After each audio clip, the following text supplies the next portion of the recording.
पृथ्वी एक स्वास्थ्य के लिए योग, इसी थीम के साथ भारत समेत पूरी दुनिया में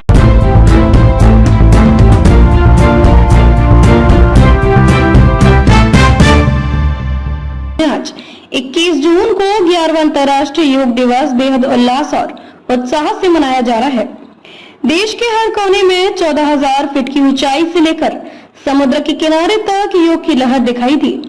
इस अवसर पर प्रधानमंत्री नरेंद्र मोदी ने विशाखापट्टनम से देश और दुनिया को विशेष संदेश दिया और वहां एक भव्य सामूहिक योगाभ्यास कार्यक्रम में हिस्सा लिया। यह आयोजन खास इसलिए भी रहा क्योंकि इसमें करीब 3 लाख लोग एक साथ योग करते दिखे, जो योग की व्यापकता और प्रभाव को दर्शाता है। वैश्विक संदेश, एक पृथ्वी एक स्वास्थ्य। प्रधानमंत्री मोदी ने अपने संबोधन में कहा कि योग आज न केवल व्यक्तिगत स्वास्थ्य का माध्यम है, बल्कि यह विश्व समुदाय को जोड़ने वाली आध्यात्मिक कड़ी भी बन चुका है।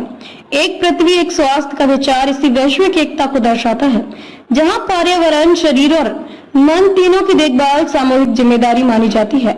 भारत के हर कोने में योग की ऊर्जा। भारत के अलग अलग राज्यों में सुबह से ही लोगों ने सामूहिक योग कार्यक्रम में भाग लिया। कहीं बर्फीली पहाड़ियों पर सैनिक योग करते दिखे तो कहीं समुद्र किनारे हजारों नागरिकों ने योगासन किए। स्कूलों, कॉलेजों, सरकारी संस्थानों और गांव-गांव में भी योग दिवस मनाया गया। लद्दाख के ऊंचे इलाकों में जवानों ने 14,000 फीट की ऊंचाई पर योग किया। गोवा, कोच्चि और विशाखापट्टनम जैसे तटीय इलाकों में समुद्र किनारे सूर्य नमस्कार के दृश्य देखने लायक थे। उत्तर प्रदेश, गुजरात, मध्य प्रदेश और कर्नाटक जैसे राज्यों में लाखों की संख्या में नागरिकों ने भाग लिया। स्वास्थ्य और मानसिक संतुलन की शक्ति। प्रधानमंत्री ने विशेष रूप से युवाओं से अपील की कि योग को अपनी दिनचर्या का हिस्सा बनाएं। उन्होंने कहा कि तनाव, अनिद्रा, चिंता और जीवन की भागदौड़ में योग एक आंतरिक स्थिरता प्रदान करता है। वहीं योग विशेषज्ञों का मानना है कि कोरोना महामारी के बाद लोगों की मानसिक और शारीरिक स्वास्थ्य के प्रति समझ में बड़ा बदलाव आया है। योग ने इस संक्रमण काल में बड़ी भूमिका निभाई है। अंतर्राष्ट्रीय सहयोग। भारत के प्रयासों से अब अंतर्राष्ट्रीय योग दिवस सिर्फ एक देश का उत्सव नहीं रहा, बल्कि 140 से अधिक देशों में भारतीय दूतावासों और सांस्कृतिक संगठनों द्वारा इसे मनाया जा रहा है।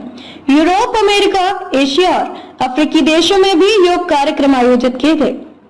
संयुक्त राष्ट्र ने 2014 में भारत के प्रस्ताव को स्वीकार करते हुए 21 जून को अंतर्राष्ट्रीय योग दिवस घोषित किया था।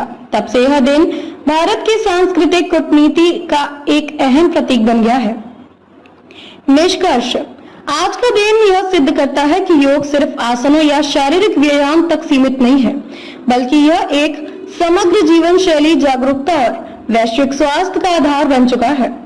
विशाखापट्टनम से प्रधानमंत्री मोदी का यह संदेश साफ था, जब शरीर और मन स्वस्थ होंगे तभी विश्व भी स्वस्थ होगा।